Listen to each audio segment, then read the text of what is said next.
Muito prazer, meus amigos, tudo bem com vocês? Para quem não nos conhece ainda, esse aqui é o Vai Pelos Fundos, canal voltado só para fundos imobiliários, e aqui a gente costuma fazer análises completas. Mas nesse período a gente está aproveitando para fazer uma atualização das análises que a gente fez em 2021, trazendo aí um comparativo que tem sido muito bacana. A gente consegue perceber a evolução e as diferenças dos fundos imobiliários. No vídeo de hoje a gente vai falar do RBRP11, esse que é um fundo híbrido da RBR Asset. Ele tem aí mais de R$1 bilhão de PL, mais de 90 mil cotistas, e ele tem um dividend yield também em torno de 7,2%, mais um PVP muito descontado. Quem comprou lá no IPO não está nada contente, hoje ele negocia em torno de 0,84%, e é importante a gente avaliar, será que esse é um momento interessante dentro do RBRP? Será que as perspectivas são boas? Melhoraram lá com a análise que a gente fez em abril de 2021? Então fica aqui com a gente, tenho certeza que você vai gostar muito desse conteúdo.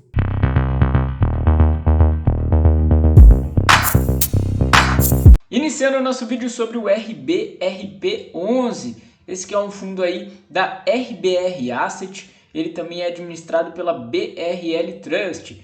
Hoje ele tem um patrimônio aí de R$1 bilhão, é o patrimônio que ele tinha quando a gente fez a análise lá em março de 2021, isso porque ele estava atingindo esse patrimônio em razão de uma emissão, a quinta, que trazia ali 321 milhões de reais para o fundo, boa parte desse recurso sendo direcionado para a aquisição de um único ativo, que é o River One, que a gente vai falar em breve sobre ele. Patrimônio por cota hoje R$ 84. Se a gente pegar aí o valor de mercado desse fundo, está em torno de R$ 70, então ele está com um desconto grande, está sendo negociado a um PVP de 0,84. Quando a gente fez lá a análise em março, abril, era um PVP bem mais próximo de 1, então as cotas caíram bastante no secundário. O dividend yield médio aí dele foi de 0,43 em 2021, isso oscilou bastante, teve meses que ele fez uma distribuição um pouquinho maior, teve vários meses abaixo de 40 centavos, a gente vai ver isso com mais calma.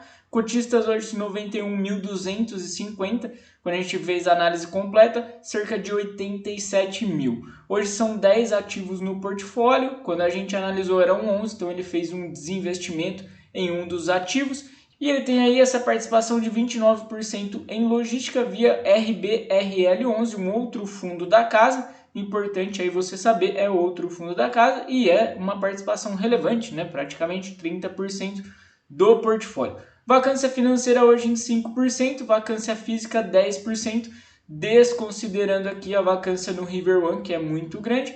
Só para lembrar, a vacância lá em abril era de 14%, então teve uma quedinha importante. Na sequência, o fundo traz um resumo do que aconteceu aí em termos de dividendo e marcação nas cotas, e por sinal é um relatório muito bom, os relatórios da RBR são muito bons.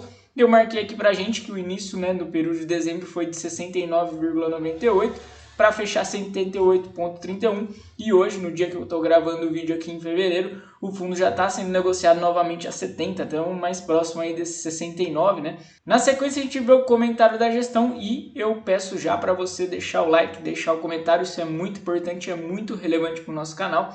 A gente fica muito grato de ver esse reconhecimento de vocês e também essa interação. Já deixa aqui sugestão de próximas atualizações, a gente tem muitos vídeos aqui no canal.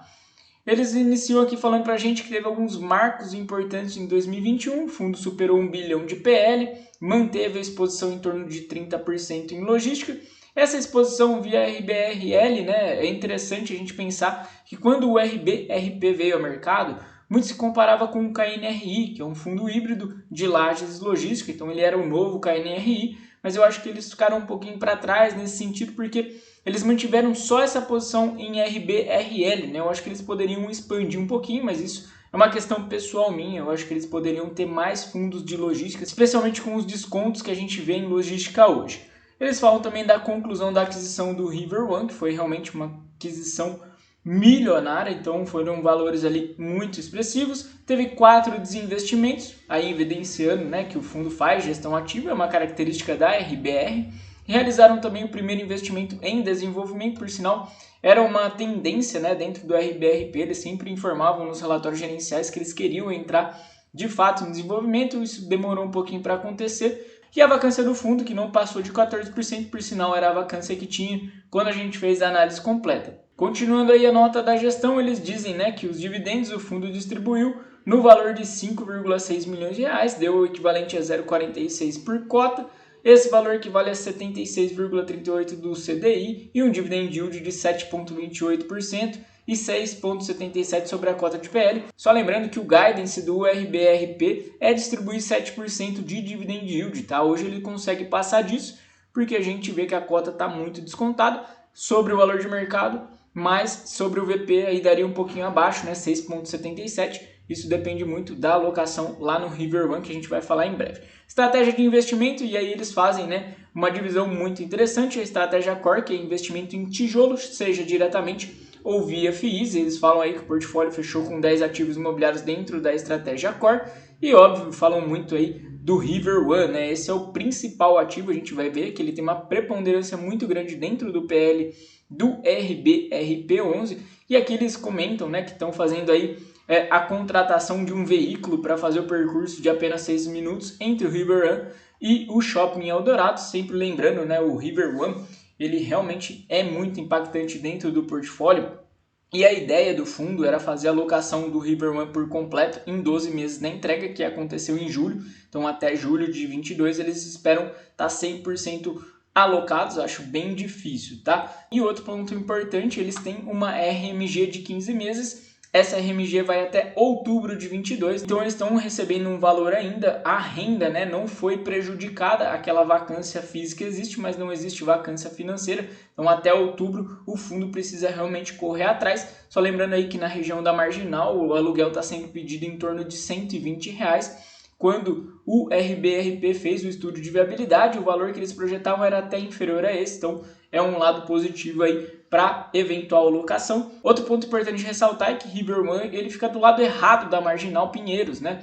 Embora ele fique ali próximo à Faria Lima, ele fica do outro lado, então você precisa fazer ali um certo retorno para chegar na Faria Lima, ele não fica do lado mais nobre ali em São Paulo. E esse é um problema dentro do fundo, a região tem uma vacância importante. No último trimestre, por exemplo, segundo a Colliers, eles perderam 4 mil metros quadrados em absorção nessa região, então é um ponto de atenção. Não sei se realmente o River One vai estar 100% locado até julho, como é a proposta aí do RBRP11. Portfólio de logística deles, falando aí da exposição ao segmento, foi realizado através do RBRL, considerando a posição relevante do RBRP e de outros fundos da RBR no veículo, superior a 1/3 do PL do RBRL, o RBRP11 considerará de forma discricionária um desconto proporcional a tal posição na taxa de gestão do RBRP em relação ao capital alocado. Então, tudo isso aí para dizer que tem um certo desconto na taxa por ter uma posição muito grande de outros fundos da própria RBR dentro do RBRL, né? Não precisava escrever esse texto todo. Estratégia tática é via fundos listados buscando arbitragem, ou seja, oscilação de preço,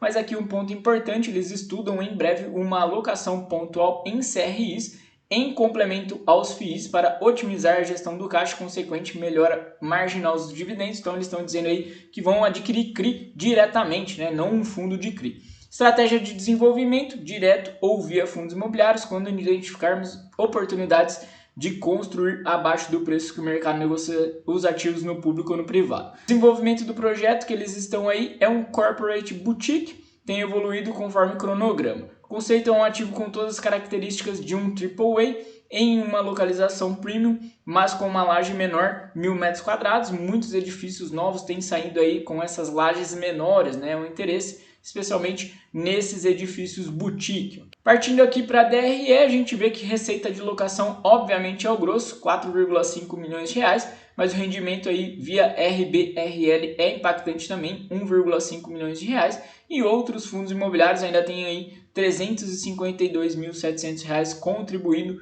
para o rendimento.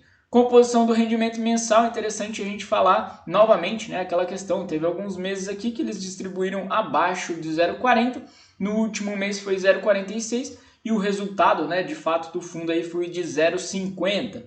Acho muito legal que eles sempre trazem, né, essa ideia de alocação referencial, onde deve estar cada segmento aí de estratégia dentro do RBRP, a estratégia Core, lembrando, né, diretamente em ativos imobiliários ou via FIIs, de 70% a 100%, hoje representa 90%. Aquela estratégia tática via fundos imobiliários para fazer trade, que está um pouquinho abaixo aí de 5%. A estratégia de liquidez até 20%, então eles têm um recursinho aí em caixa que está em torno de 5%. E a estratégia de desenvolvimento, que pode chegar até 30%, mas sempre houve indicativo aí que ela deve ser no máximo de 10%. Hoje ela representa pouquinha coisa aí, coisa de 2% dentro do PL. Olhando agora essa alocação estratégia destrinchada, a gente percebe a relevância do River One lá dentro, né? 40,8% do PL, realmente é um divisor de águas dentro do fundo, tá? Então, se eles não conseguirem fazer essa alocação o mais breve possível dentro do River One, lembrando que hoje ele só tem um andar locado, realmente os rendimentos aí não vão andar, especialmente aí para o fim da RMG lá em outubro. Então, essa é uma data muito importante se você é cotista, né, do RBRP ou se tem interesse nesse fundo. O RBRL aí também tem uma representação grande, 18,3%, e na sequência os outros ativos. Na estratégia tática via FIIs, 1% em XPMOLs, outros FIIs representando 0,8%, o TEP 0,7% e o Torre Norte 0,7% também. Por sinal, era essa mesma alocação lá em abril de 2021, eles não mudaram muito. E na estratégia de liquidez, como forma de deixar o caixa mais rentável, a gente vê uma posição até que relevante, 2% aí no KNCR11, a gente já tendo uma Selic de 2 dígitos, essa posição ficou muito interessante, muito provavelmente foi montada aí com um KNCR bastante descontado. E o desenvolvimento, como a gente falou, abaixo de 2%, né? Falando um pouquinho dos ativos, o que eu acho importante da gente observar é que alguns deles representam muito pouco dentro do PL, né? O Castelo Branco, por exemplo, 3,7%, o Mykonos hoje representando só 6,6%, e tem outros ativos aí que representam um pouquinho. A gente vai ver aos poucos o RBRP se livrando desses ativos de baixa representação. Inclusive, essa tese ficou muito clara no próprio Mykonos, tá? Ele tinha uma posição bem maior no Mykonos lá em abril, eles tentaram aumentar essa exposição no ativo, mas ali o grupo de condôminos não quis fazer vendas para o RBRP, então eles foram decidindo por se desfazer, obviamente, logo essa posição vai estar zerada, ok? Embora seja um ativo interessante, super bem localizado, a gente vê aí vacância de 0%. Outro ativo que eu quis marcar para a gente é o Delta Plaza, que fica na região da Bela Vista, uma vacância bem relevante aí de 20,3%, então vai ter que ter bastante cuidado do RBRP em 2022. E um pouco de contraste com a tese lá do Mykonos é no Mário Garneiro, né? Aqui o RBRP vem aumentando posição, a participação hoje já é de quase 20%, quando a gente fez o vídeo lá em abril era de 17%, por sinal, o fundo estava adquirindo mais ativos dentro do próprio Mário Garneiro. Falando aí da exposição dos ativos de tijolo, receita por estado 97% em São Paulo, 3% no Rio. Por tipologia, 97% via escritório, 3% em outros. Que ele tem ainda uma instituição de ensino, muito provavelmente eles vão se livrar também desse ativo para fazer ali um desinvestimento e até partir com recursos para mais desenvolvimento. Receita por tipo de contrato continua a mesma lá de abril de 2021, 57% atípico, 43% típico. E índice de reajuste hoje 25% IPCA, 75% IGPM. Lá em abril era um pouquinho mais a exposição em IGPM, 81%. Muitos locatários correram do IGPM. Para cronograma de vencimento de contratos, bem tranquila a situação, 80% só vencendo após 2025. Já cronograma de revisional um pouquinho mais preocupante, né, para os próximos anos, embora 2021 tenha sido 5,7%, agora em 22 quase 10% de revisionais acontecendo, e 23, que é a posição maior, é 22,7%. Então, nesses próximos 2 anos, muita revisional acontecendo. Se o mercado não aquecer, corre o risco, claramente, de ter queda nos valores de locação. Pessoal, o que eu tinha para falar de RBRP11 era isso. Só lembrando, então, um breve resuminho, a ideia desse fundo é entregar em torno de 7% de dividend yield, obviamente, em relação ao VP, isso não está acontecendo hoje, ele entrega um pouquinho menos. O dividend yield está em torno de 7,3%, mas em relação à cota de mercado está muito descontada, um PVP de 0,84%. A ideia do fundo é realmente fazer a composição de ativos bem localizados, eles em vários relatórios gerenciais dizem isso de forma clara, né? A exposição em regiões prime. A gente percebe também que é um fundo híbrido, mas essa exposição híbrida ficou restrita ali ao RBRL. Renovo a crítica que eu fiz durante o vídeo, eu acho que eles poderiam até se expor a outros fundos imobiliários de logística, tem muito fundo bom e descontado. Por fim, a gente pensa, agora vai, será que é o momento aí do RBRP começar a distribuir mais? Pessoal, a gente tem que tomar muito cuidado exatamente com aquela exposição no River One. Como eu falei para vocês, eles têm uma RMG até outubro, então a gente vai ter que acompanhar a alocação nesse ativo, que representa aí 40% do PL. E está na região da Marginal Pinheiros, do lado errado ali, que tem uma vacância importante, então isso vai ser um diferencial. É para a gente acompanhar, para a gente continuar de olho. Se as locações começarem a acontecer e, obviamente, nos valores corretos, né, em torno ali de R$120, ok, a gente vai ter o River One muito bem ocupado e a distribuição aumentando. Se isso não acontecer, aí a gente vai ter um problema e os rendimentos vão cair, porque uma hora a renda mínima garantida acaba. Pessoal, o que eu tinha para falar era isso. Espero que vocês tenham gostado. Deixa o like, deixa o comentário, interage com a gente aqui qual outro fundo imobiliário que você quer de atualização para a próxima semana. Um grande abraço e até a próxima, se Deus quiser.